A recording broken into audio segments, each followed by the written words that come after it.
Good morning, students. Today we will discuss main point or the gist second chapter from trade to territory. English medium students or Hindi medium students will listen carefully and prepare the extra questions also. English medium वाले बच्चों को मैंने book की PDF भेज दी थी जिसमें extra question और exercise question है. I hope they will complete their homework and assignments. Today I will discuss in short the chapter second, and for Hindi medium students I will send some extra question from these chapters now. और English medium वाले बच्चों को पहले ही भेज चुके हैं. So listen first here from the first paragraphs. In this paragraph you have to learn that Aurangzeb was the last powerful Mughal rulers. Actually last Mughal ruler was Bahadur Shah Zafar, but here we have to know Aurangzeb was the last powerful Mughal emperor. यदि paper में आपसे पूछा जाता है कि last powerful Mughal ruler कौन था तो आपको औरंगज़ेब बताना है. यदि आपसे पूछा जाए who was the last Mughal ruler तो आपको बहादुर शाह जफ़र सेकंड लगना है. इसमें एक क्वेश्चन लिखा हुआ है एक्स्ट्रा और आपको इसका आंसर ये देना है. For give one reason decline Mughal empire, इसका रीज़न ये देना है. मुग़ल रीजन जो डिक्लाइन कर गया था उसके पीछे रीज़न ये था कि जो रीजनल किंगडम्स थी वो धीरे धीरे भारत के अलग अलग भागों में विकसित हो रही थी और दिल्ली का उन पर कोई कंट्रोल नहीं रह गया था. इसके बाद सेकेंड हाफ ऑफ 18वीं सेंचुरी में अंग्रेज़ आए थे भारत में कंपनी बना करके. अब यहाँ मैप देख सकते हैं इंग्लैंड है. इंग्लैंड से किस तरह से इंडिया में ईस्ट इंडिया कंपनी आई थी. ओके, इस पैराग्राफ में East India company comes India. East India company की स्थापना 1600 ईस्वी में हुई थी and it's come to East means India में आई थी. मर्केंटाइल्स की डेफिनेशन यहाँ दी गई है. बिजनेस इंटरप्राइजेस जो चीज़ों को खरीदते हैं और बेचते हैं. That's mean mercantile. We are doing extra questions. इसके बाद है इसमें रॉयल चार्टर का जिक्र किया गया है. What do you mean by royal charter. Actual में यूरोपियन पावर जो थी, यूरोपियन पावर मतलब यूरोपियन कंट्रीज़ जैसे पोर्तुगीज़ थे या फिर स्पेनिश थे, उनको भारत में व्यापार करने के लिए कहा गया था. और सबसे पहले वास्को डी गामा भी आया था 1498 ईस्वी में 17वीं सेंचुरी में. यानी कि यूरोपियन पावर, यूरोपियन देश अपनी अलग अलग कंपनियां बना करके भारत से व्यापार करने के लिए आई थी. उसके बाद इसमें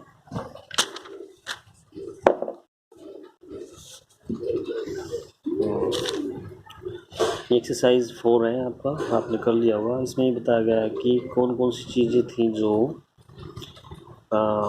ऐसी वस्तुएं थी जो यूरोपियन कंपनी को भारत की तरफ आकर्षित करती थी. इसमें फाइन क्वालिटी ऑफ कॉटन है, सिल्क है. भारत से ये चीज़ें खरीदी जाती थी, यूरोप में बेचते थे. पेपर, क्लॉथ, कार्डमम, कैनमम, ये यूरोप में इनकी बहुत बड़ी मांग थी. तो यूरोप की जो ट्रेडिंग कंपनियां थी भारत से खरीदती थी और यूरोप में ले जाकर के बेचती थी. East India company begin trade in Bengal. East India company आती है सबसे पहले वो हुगली रिवर के किनारे 1655 में अपना फैक्ट्री स्थापित करती है, फैक्ट्री बनाती है. फैक्ट्री का मतलब कोई प्रोडक्शन नहीं होता था. फैक्ट्री का मतलब उनका गोदाम होता था जहाँ पे अपना वो सामान रखती थी.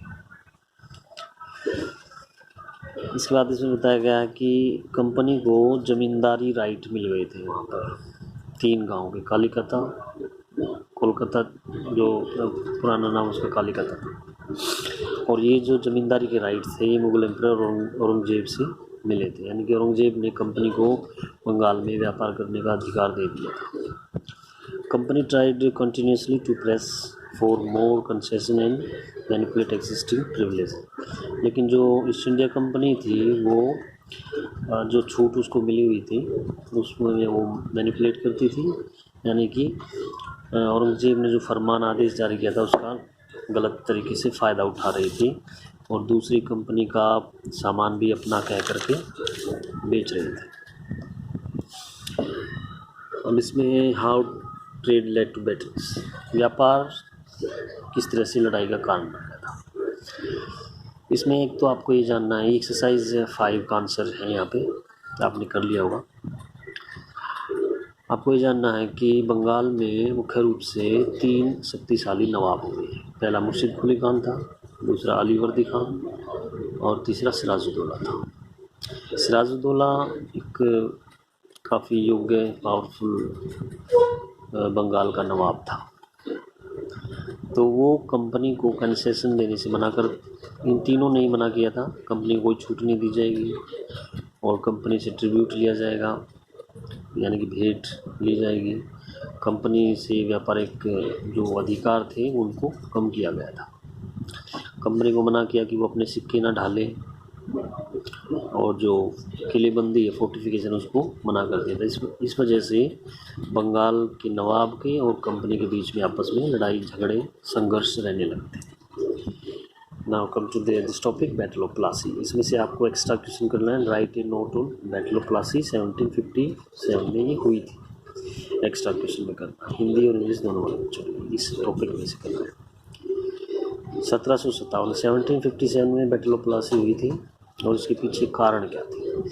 सिराजुद्दौला बंगाल का नवाब जो था उसने कंपनी को कहा कि वो हमारे राजनीतिक मामलों में दखलंदाजी ना दे और अपने जो किले बना रही है किले उसको बंद कर दे और अच्छे से हमें रेवेन्यू दे दे, यानी कि टैक्स दे। लेकिन बातचीत जो थी वो सफल नहीं हुई, फेल हो गई थी। नवाब जो था सिराजुद्दौला वो उसने 30,000 सैनिक लिए। इस इंग्लिश कंपनी जो फैक्ट्री कासिम बाज़ार में थी कोलकाता के पास में, उस पर कब्जा कर लिया। अंग्रेज़ अधिकारियों को बंदी बना लिया, मार दिया और उनको बंद भी कर दिया था। इसी बात का पता मद्रास में रॉबर्ट क्लाइव जो था ईस्ट इंडिया कंपनी का गवर्नर, उसको पता चला तो वो अपनी नौसेना के सैनिकों को लेकर के कलकत्ता पहुंचा। नवाब से बातचीत करने का प्रयास किया लेकिन न सुन रहा और फाइनली 1757 में रॉबर्ट क्लाइव यानी कि कंपनी की सेना और सिराजुद्दौला के बीच में प्लासी के स्थान पर, at the place of Plassey, battle हुई। इसके लिए प्लासी की जगह पे लड़ाई हुई थी, इसलिए इसको हम प्लासी की बैटल बोलते हैं। इसका एक मुख्य कारण, इस लड़ाई में क्लाइव की जीत होती है, सिराजुद्दौला की हार होती है और नवाब हार गया था। इसमें इसके पीछे कारण ये था कि नवाब का एक सेनापति था मीर जाफर, सिराजुद्दौला का कमांडर था, तो उसने सिराजुद्दौला का साथ न दिया, यानी कि लड़ाई नहीं लड़ी किसी भी तरफ से, वो सिर्फ खड़ा होकर देखता रहा और इस वजह से सिराजुद्दौला की आधी सेना ने लड़ाई नहीं लड़ी और क्लाइव इस वजह से जीत गया। यहाँ तक आपको करना है। इस लड़ाई से ही भारत पर अंग्रेज़ों की जीत की शुरुआत होती है।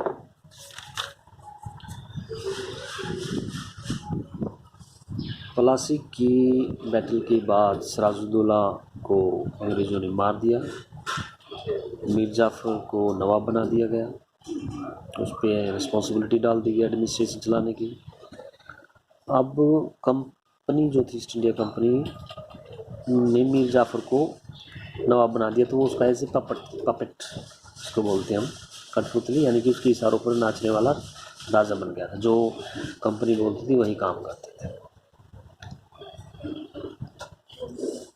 धीरे धीरे मीर जाफ़र भी कंपनी की बात को मानने से इनकार करने लग गया था, उसने मना कर दिया था। कंपनी की बात वो मानने से मना कर दिया। तो कंपनी क्या करना, मीर जाफ़र ने जब कंपनी की बात मानने से इनकार कर दिया तो मीर जाफ़र को हटा करके मीर कासिम को उसकी जगह नवाब बना दिया गया। जब मीर कासिम ने कंप्लेंट की तो उसके साथ भी बक्सर का युद्ध हुआ।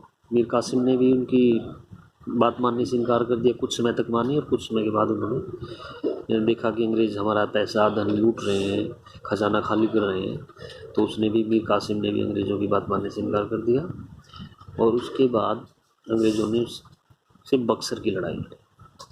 बक्सर की जगह पर थी 1764। तो यहाँ पे मीर कासिम को हरा दिया गया था, दोबारा से मीर जाफ़र को नवाब बना दिया गया था और उससे कहा गया कि हर महीने 5 लाख रुपए कंपनी को देगा युद्ध की हार जाने के रूप में। इसके बाद 1765 में मीर जाफ़र की मृत्यु हो गई थी और अंग्रेज़ों ने या क्लाइव जो था उसने declare we must indeed become nawab ourselves, हमें अब खुद नवाब बन जाना चाहिए। इसके बाद एक एक्सरसाइज नंबर 6 है यहाँ से। 1765 में जो मुग़ल एम्परर था उसने कंपनी को बंगाल का दीवान बना दिया। दीवान का मतलब है अब बंगाल पर कंपनी का इकोनॉमिक अधिकार जो एक्सेसमेंट है, इकोनॉमिक रिसोर्स पर कब्ज़ा हो गया था कंपनी का, यानी कि पैसा रेवेन्यू कलेक्ट करना, टैक्स कलेक्ट करना, खर्चा करना, चीज़ें खरीदना, ये अब अधिकार उसको मिल गया। ये एक्सरसाइज 5 है। तो ये इसमें बताया गया कि किस तरह से अंग्रेज़ भारत से रेवेन्यू कलेक्ट करने लगे थे, उसी रेवेन्यू से ये बहुत सारी जो चीज़ें हैं वो खरीदने लगे थे। कंपनी ऑफिशियल बिकेम नवाब, कंपनी के अधिकारी थे मोस्टली नवाब बन गए थे और वो वैसा ही व्यवहार करने लगे थे। इसके बाद सीधे यहाँ जाइए, कंपनीज रूल एक्सपेंड, कंपनी का साम्राज्य जो था वो फैल रहा था। एक्सरसाइज 7 है आपका इस पैराग्राफ में। बैटल ऑफ बक्सर 1764 में हुई थी।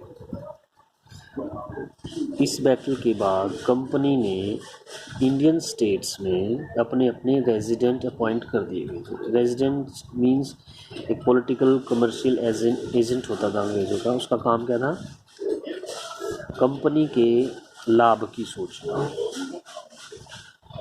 इस रेजिडेंस के द्वारा कंपनी के जो ऑफिसर्स थे उन्होंने भारत के राज्यों के अंदरूनी मामलों में, आंतरिक इंटरनल अफेयर में इंटरफियरिंग करना शुरू कर दिया। This is the exercise number 7. Start from here. Important questions.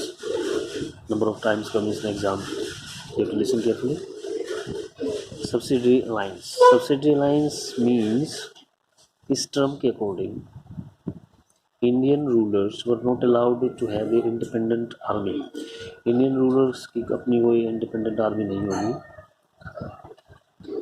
और they were to be protected by the company. Indian जो स्टेट होगी वो कंपनी के द्वारा सुरक्षित की जाएगी, उसके लिए एक सेना होगी यानी कि सब्सिडरी फोर्स, और उस सेना का सारा खर्च जो है भारतीय राजा अपने खजाने से देगा। Indian ruler fail to make the payment, और यदि इंडियन रूलर पेमेंट नहीं करता है तो उसकी जो टेरिटरी उसका राज्य है उसे वापस ले लिया जाएगा। ये इंडियन सब्सिडरी अलायंसेस था। इसके बाद Tipu Sultan was the ruler of Mysore, उसको टाइगर ऑफ मैसूर भी बोला जाता था। 1 मार्क इम्पोर्टेंट क्वेश्चंस। उसके फादर का नाम हैदर अली था, ये हैदर अली है। 1761 से 1782 तक उसने राज किया। उसके बाद उसके पुत्र टीपू सुल्तान ने राज किया। मैसूर कर्नाटक पड़ता है। टीपू सुल्तान अंग्रेज़ों के काफ़ी खिलाफ था, he was against the British. वो अपने राज्य से एक्सपोर्ट करता था बहुत सारा सामान, क्योंकि व्यापारिक समुद्र के किनारे रखता था, बंदरगाह से काफ़ी सारा सामान निर्यात किया जाता था मलाबार कोस्ट से। कार्डमम है, सैंडलवुड है, पीपर है, अपने बंदरगाह अपने राज्य से भेजता था, लेकिन अब उसने अंग्रेज़ों को ये सामान वहाँ से भेजने के लिए मना कर दिया। अंग्रेज़ों से लड़ाई लड़ने के लिए फ्रांस से दोस्ती की, यहाँ जो फ्रांस की कंपनी थी। अंग्रेज़ों को लगता था कि हैदर अली और टीपू सुल्तान उनके राज्य के लिए बहुत बड़ा खतरा है, तो इसलिए उन्होंने 4 लड़ाइयाँ लड़ी हैदर अली और टीपू सुल्तान के साथ। यहाँ तक हैदर अली ने लड़ी, उसके बाद टीपू सुल्तान, और लास्ट लड़ाई में टीपू सुल्तान मारा गया था। उसकी जो राजधानी थी श्रीरंगपट्टनम, मैसूर के, वहाँ पे लड़ाई करते हुए मारा गया था। इसके बाद है वॉर विद मराठा। इसमें नोट लिखना आपको यहाँ से लेकर यहाँ तक। इसमें मराठा के बारे में बताया गया था। मराठा दिल्ली पर कब्जा करना चाहते थे। दिल्ली पर कब्जा करने के बाद वो अंग्रेज़ों को भारत से बाहर निकालना चाहते थे। उनका सबसे बड़ा जो चीफ होता था, पेशवा होते थे, प्रिंसिपल मिनिस्टर बोल सकते हैं। इसके बाद पुणे में उनका हेड था मैजी सिंधिया थे, नाना फडणवीस थे, तो 18वीं सेंचुरी में थे, लेकिन वो भी अंग्रेज़ों के खिलाफ सक्सेस नहीं हो पाए। नेक्स्ट टॉपिक है आपका what was the claim of paramountcy. सर्वोच्चता का सिद्धांत क्या था, ये एक्स्ट्रा क्वेश्चन में आपको करना है। सर्वोच्चता का सिद्धांत क्या था, ये यहाँ से यहाँ तक करना है point. Lord Hastings governor general था, 1823 था। उसने एक पॉलिसी चलाई थी पैरामाउंटेंस, शुरुआत की थी। उसका ये कहना था कि जो कंपनी की पावर है इंडिया में वो सबसे बड़ी है, उससे बड़ी कोई पावर नहीं हो सकती इंडिया में। कंपनी या अंग्रेज ही सबसे बड़ी पावर है, तो भारत में उनको अपने लाभ की रक्षा करनी चाहिए और अपने जो इंडियन किंगडम है, इंडिया के जो छोटे छोटे राज्य हैं, उसको भारतीय मतलब अंग्रेजी राज्य में मिला लेना चाहिए और अंग्रेजी राज स्थापित कर देना चाहिए। इसमें कई सारे जो स्टेट्स हैं वो एनेक्स किए गए थे। Next important topics come here, doctrine of lapse, very important question, extra question में आपको करना है। लैप्स का सिद्धांत क्या था, किसने इसे भारत में शुरू किया? What do you mean by doctrine of lapse, who introduce in India? Extra question, important question. Lord Dalhousie governor general था, उसने पॉलिसी चलाई थी डॉक्ट्राइन ऑफ लैप्स की। इसमें कहा गया था यदि कोई भारतीय राजा बिना मेल उत्तराधिकारी यानी मेल पुत्र के मर जाता है, किसी राज्य का राजा बगैर अपने सगे पुत्र यानी उसका कोई पुत्र नहीं है और मर जाता है, यानी कि उसका कोई उत्तराधिकारी नहीं है, तो वहाँ पे लैप्स की पॉलिसी लागू होगी और वो राज्य कंपनी का राज्य बन जाएगा, यानी कि कंपनी उसके राज्य पर अधिकार कर लेगी। उसके बाद बहुत सारे इस नियम के अंदर बहुत सारे जो राज्य हैं, जैसे सतारा है, संबलपुर है, उदयपुर है, नागपुर है, झांसी है, ये राज्य अंग्रेज़ों ने अपने राज्य में मिला लिए थे। उसके बाद टॉपिक आपका setting up a new administration. अंग्रेज़ों ने भारत पर कब्जा करने के बाद एक नया प्रशासन ने न्यू एडमिनिस्ट्रेशन लागू किया गया था। एक्स्ट्रा क्वेश्चन में करना है आपको 2 marks। In 1772, which kind of new system of justice was established in India? Bharat में किस तरह का न्यायिक व्यवस्था लागू की गई थी? 2 तरह के कोर्ट लागू किए गए थे, यानी कि अंग्रेज़ों ने 2 तरह के कोर्ट बनाए, 2 तरह के न्यायालय बनाए। क्रिमिनल कोर्ट जिसे हम फौजदारी अदालत बोलते हैं, सिविल कोर्ट दीवानी अदालत बोलते हैं। यहाँ पे क्रिमिनल कोर्ट काजी के अंडर यानी कि हेड काजी होता था, न्यायाधीश, और मुफ्ती जो था वो कलेक्टर्स।